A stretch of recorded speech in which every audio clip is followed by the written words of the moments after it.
శ్రీమాత్రే నమః. నమస్తే అండి, ఎలా ఉన్నారండి? అంతా బాగున్నారా? నేను కూడా బాగున్నానండి. మరి ఈరోజు మీకు మొన్న పెట్టాను కదండి, పుల్ల మామిడికాయతో బియ్య పిండి చిట్టి వడియాలు, అలాగే పుల్ల గింజతో బియ్య పిండి చిట్టి వడియాలు, అలాగే పుల్ల మజ్జిగతో బియ్య పిండి చిట్టి వడియాలు. పిండి ఏ రకంగా ఉడకబెట్టాను, ఏ రకంగా అందులో ఏమి వేసాను అనేది క్లియర్గా 3 రకాలు కూడా చూపించాను. ఎందుకంటే పుల్ల పుల్లగా ఉంటే పిల్లలు కూడా ఇష్టపడతారు కదా. ఇప్పుడు బంగాళదుంప చిప్స్ అవి ఒకటి పుల్ల పుల్లగా ఉంటాయి కదా, అవి మా మనవలు చాలా ఇష్టంగా తింటారండి.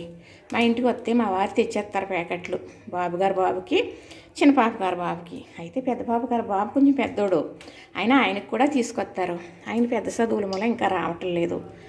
ఈ చిన్నపిల్లలు కదా, వీళ్ళకి ఏపిద్దామని నేను ఇలా పెట్టానండి. ఎప్పుడో పెట్టాను అని చెప్పానండి.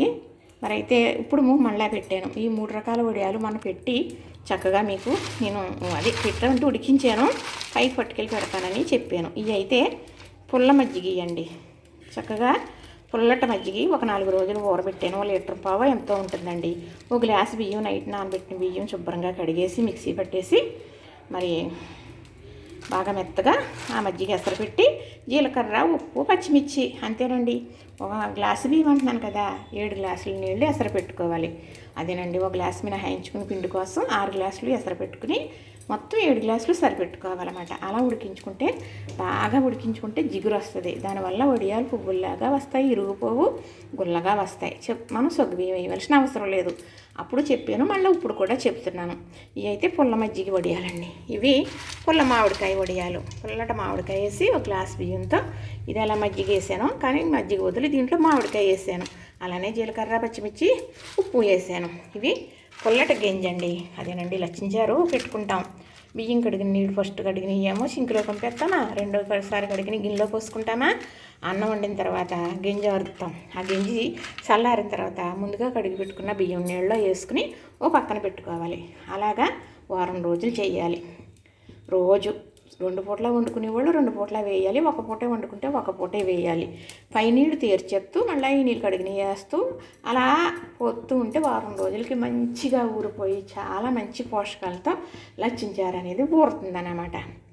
అది అన్నీ వేసుకుని లచ్చించారు పెట్టుకుంటాం. ఆ వీడియోలు కూడా మీకు నేను పెట్టాను, దాంతో పెట్టానండి.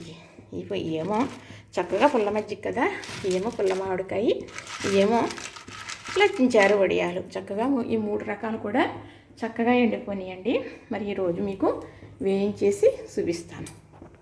ఇప్పుడు నూనె కాగిన తర్వాత మనం ఏం చేయాలంటే సిమ్లో పెట్టేసుకోవాలి. సిమ్లో పెట్టేసుకుని అప్పుడు మనం వడియాలు వేసుకున్నాం అనుకోండి, చక్కగా పువ్వుల్లాగా వేగిపోతాయి, లేకపోతే మాడిపోతాయి. చూసారండి, ఈ పుల్ల మామిడికాయ వడియాలండి. కానీ నూనె బాగా కాగిపోయిందండి.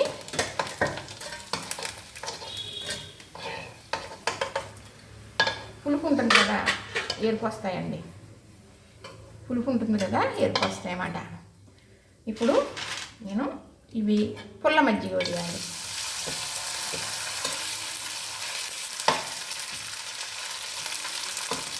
నేను స్టవ్ ఆటేసానండి.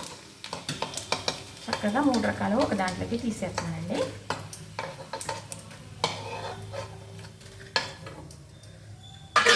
ఇప్పుడు చక్కగా పుల్ల మామిడికాయ వేపుకున్నాం, పుల్ల మజ్జిగ వేపుకున్నాం, లచ్చించారు వడియాలు కూడా వేపేసుకుందాం.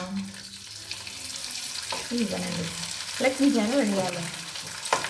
ఇది ఇంటికి గింజ ఉందనుకోండి, అన్నం ఆచుకుంటే ఇంట్లో గింజ ఉంటుంది అనుకోండి, అది ఒకరోజు వదిలేసారం కొంచెం ఉప్పు వేసి మర్నాడు పులిసిపోద్దండి. చక్కగా అవి వడియాలు పెట్టేసుకోవచ్చు. నేను అన్నాను కదా బియ్యం కడిగిన నీళ్ళని, అవన్నీ అక్కర్లేదు. గింజ కూడా పులిసింది ఉంటే చాలు, చక్కగా పెట్టేసుకోవచ్చండి. చూసారా, ఈ పిల్లలు చిప్స్కి స్వీట్ అది పులుపు ఉంటుంది కదండి. మా బాబుగారు బాబు ఇలా ముందు ఆ పులుపు నాలుగుతో నాకేస్తూ ఉంటాడు. వాళ్ళకి ఇలా ఉంటే పుల్లగా ఇష్టం కదా అని తప్పనిసరిగా అని పెట్టాలని పెడితే ఇలా చూసి పిల్లలు ఉన్నవాళ్ళు కూడా పెట్టుకుంటారని పెట్టానండి.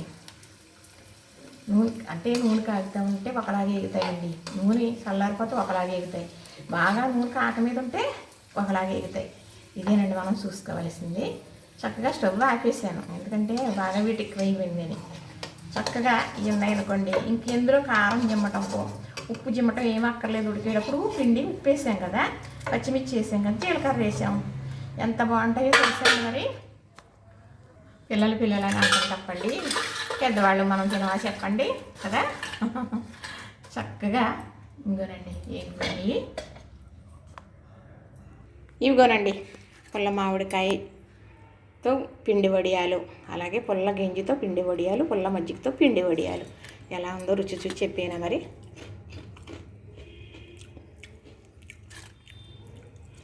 ఏమండి, చెప్పాను అంటే చేసిందన్నీ చెప్పినట్టుగా ఉంటుంది. కామెంట్లు కూడా ఎవరో ఒకరు ఏదో రకంగా బాధ పెట్టాలని పెడుతూ ఉన్నారండి, బాధ కలుగుతుంది. చాలా బాగున్నాయండి, ఆ పులుపు తెలుస్తుందండి, ఆ రుచి బాగా తెలుస్తుంది. చాలా బాగున్నాయండి. ఒక్కసారి పుల్ల మజ్జిగతోటి పుల్ల మామిడికైతే పెట్టుకోండి, ఎందుకంటే పుల్లగించి అందరికీ హీల్ అవ్వకపోవచ్చు. ఒక్కసారి ఒక గ్లాసు బియ్యం నానబెట్టి పుల్లటి మామిడికేసి పెట్టండి, ఇలా తిని చూడండి. బాగోలేదు అనుకుంటే అప్పుడు మీరు పెట్టండి, ఏం కామెంట్ పెడతారో. నేను దేనికైనా నేను బాధపడను, బాగున్నదని చెప్పాలండి. పెద్దవాళ్ళం దానికోసమే తపన పడతాం. నా మాట మీకు అర్థమయ్యే ఉంటుంది. చూసారా, నచ్చిందా? చక్కగా మా మనవలతో వేపి గిన్నెలో వేసి ఇస్తానండి. 3 రకాల వడియాలు చూసారు కదా, నచ్చింది కదా. లైక్ చేయండి, షేర్ చేయండి, సబ్స్క్రైబ్ కూడా చేసేయండి.